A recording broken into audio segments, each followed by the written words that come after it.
Welcome back to Parent Connection of San Luis Obispo County's final video in our 5-part video series, How to Help Your Family Build Resiliency During Challenging Times. My name is Gwendolyn Garcia and I'm the Program Coordinator for Parent Connection. Today, Ron and I will be having a conversation with questions viewers have submitted.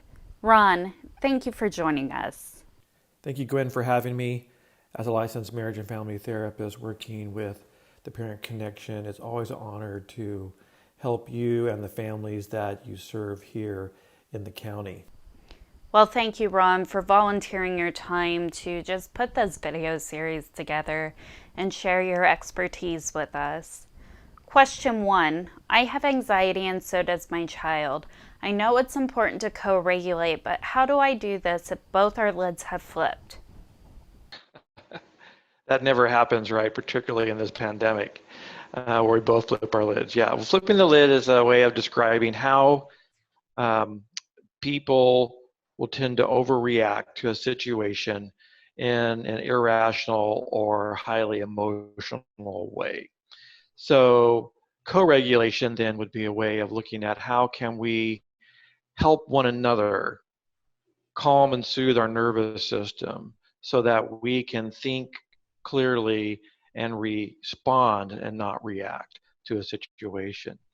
Co-regulation itself is a term that is often used in the attachment world to describe how a parent bonds are attached to their child. A child comes into the world with an inability to regulate their own nervous system, to manage the input, meet their own needs, how to develop self-control, emotional control. And this all comes as a result of interaction with a warm, loving human being, anyone that provides that warm, loving care. So co-regulation is something that for the human animal, we will need throughout our entire lifespan, more intently in the earlier years of life. So when we're dealing with a stressful situation, it's our job as the parent to provide the external regulation around a child to help them feel a sense of structure. We might call it being calm and reassuring them that everything's going to be okay. Now, that's difficult when we are flipping out and we are overreacting.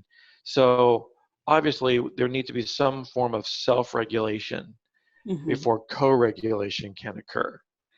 And then that's the trick for us as parents. Sometimes we just have to fake it until we make it with the child so that they won't flip out. And then we have to go in the other room, kind of scream into a pillow, kind of get ourselves composed, give ourselves a pep talk, whatever it is that we need to do to handle that situation in the crisis moment.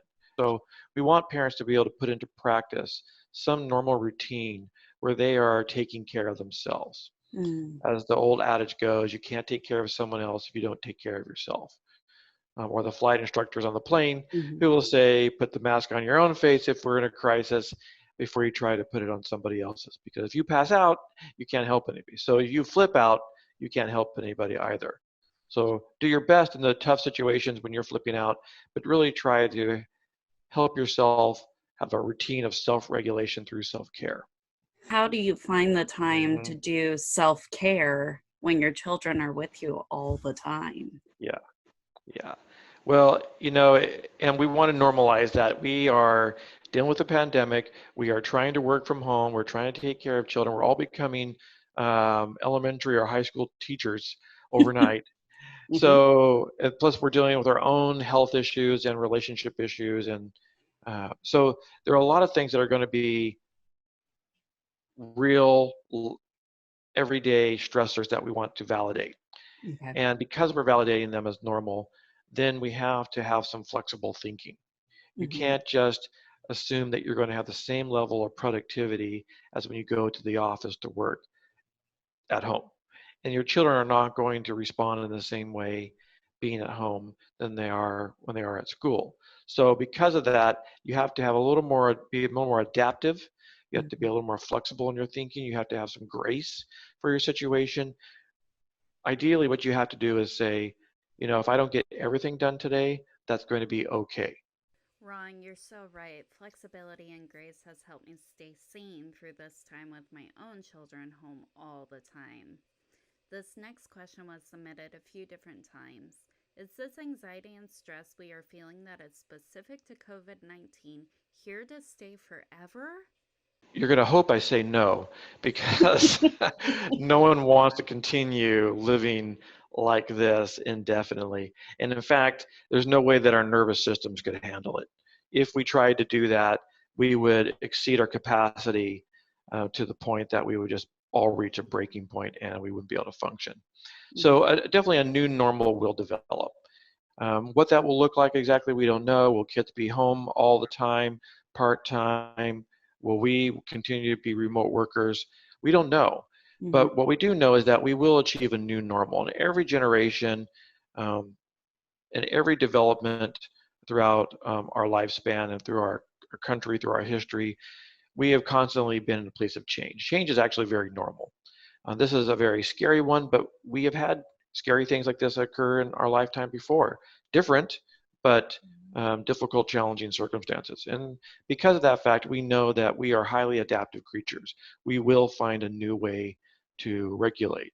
I think it's important that what we learn to do now, though, before this new normal ends or we go back to normal, whatever it might be, that we start learning in the middle of this situation how to cope and adapt and not just wait until it's over someday. This is where that new normal will become normal versus abnormal, is in what we do now. Even if it's not perfect or it's less than ideal, what we do to try to provide structure, provide connection, to help redirect and reassure, all these things that we do now will help us in the future as well. How do I know if I need to get professional help for my anxiety? Yeah, well, I think the simple answer is if you think you should, you probably should. I think most of us wait too long, and we wait until the symptoms are so bad that we reach a point where we're forced into it or we're in a desperate sort of situation. So if you're thinking like, yeah, do I need some help here? You're probably it's a way of saying I'm struggling and I'm Mm. not sure I can cope. And if that's the case, then get some help. At this point, it might be very elementary help, more educational. You might just read some books. You might actually talk to someone, a professional, or your doctor or someone else, and that may be enough because you reach out at a low level. If you wait till it's a high level, then you're going to have much more drastic interventions that are necessary to help you and much more difficult to recover. So if you think you do, then I would definitely start looking now and searching that out for yourself or for your children. But I think more broadly, to answer the question, if your symptoms are so great that you're no longer able to actually function, and when it's actually impairing your ability to function, and I think probably in some ways we all feel that's kind of true where we are now. But if you're like excessive weight gain or weight loss, if children are hurting themselves, if we are looking to engage in substances, if we are sleeping too much or not sleeping enough, in some ways that we can't really function. We sit all around all day long trying to work on a report for work and get nothing done. Begin to realize, okay, there's an issue here, there's a problem, and this does need to be addressed. And again, the benefit is that might have probably already been there because it might have been something that was there, but you were able to sort of keep a cap on it, and now the cap has been removed. So regardless of what the situation is, if it's impairing your ability to function, then I would find some help. Okay. So, Ron, thank you for explaining, how parents and adults can get help for their anxiety and stress they're feeling. SLO County has a bunch of wonderful resources for mental health services, including San Luis Obispo's hotline, 1-800-783-0607. My curiosity is for those parents that are sitting there wondering, how do I know if I need to get professional help for my children? Yeah, yeah. And one of the things that we don't really like to talk a lot about because it's a little scary is self-harm and psychosis. Mm-hmm. And when people are in extreme stress, their brains can break down because, and so I have several people, predominantly children, adolescents, who already have a very active imagination, and now they're having some very difficulty separating reality from fantasy, and it's becoming to the level of kind of scary for their parents. So they're they're real threats to being isolated in the way that we are over time for our mental health, Mhm. particularly if there were issues before, now there's going to get really exacerbated. And we don't want those things to reach, some type of threatening or life-threatening situation. So just, for parents to be really observant, they're really the first line of defense for children as Mhm. they provide a calm, reassuring hope to the child. And then, but if they aren't feel like they can manage to help a child, and the child continues to have ongoing crying spells, really lengthy tantrums, they're cutting or hurting on themselves, they make threats they want to harm themselves or wish they would die. Those kind of things are really frightening. Those are red flags, and definitely parents should be reaching out for professional help for their children. So, can anxiety be a learned behavior or is it genetic? The answer is yes. the Most people who have anxiety usually have someone within the family tree has anxiety too. You could be carrying a genetic potential for that, but because of the circumstances that we're going in, you're now developing it, even if no one else in your family has ever had it. But if someone has had it, there's a good likelihood that you might have some to some degree, or your children will. So it doesn't again. Now again, it's not a guarantee that they will, but it's something that you should at least look out for and recognize that, oh yeah, mom had it, grandma had it, I had it. It makes sense that my child has it too. It's unfortunate, but it's just something we need to work on and deal with. Thank you again for taking the time to answer these questions today. We weren't able to get to all of them, so I know some parents might want to follow up with you. What's the best way for them to learn more about you and to access your services? Yeah, absolutely. If they feel like they need more professional help, they can go to my website at ronhuxley.com, and I've got a lot of articles there. They can click on to schedule a session and find a lot of resources. Also, if they go to my online site called familyhealer.tv, that has some free courses that people can take on parenting, anxiety, and trauma-informed care. And right at this moment during the pandemic, I've made everything free and available to people.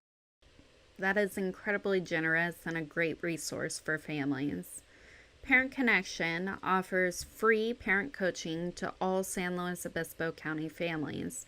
How do parents get a hold of a parent coach if they have parenting specific questions? Yeah, and that would be through the slowparents.org site, and I'm sure you'll provide more information to them. But just to say, Gwen, thank you very much for having me on. It's an honor to be here as well as to provide the other videos for families. This free video series is made possible through Center for Family Strengthening, sponsorship provided by the County of San Luis Obispo through the Mental Health Services Act, and in collaboration with the Behavioral Health Department.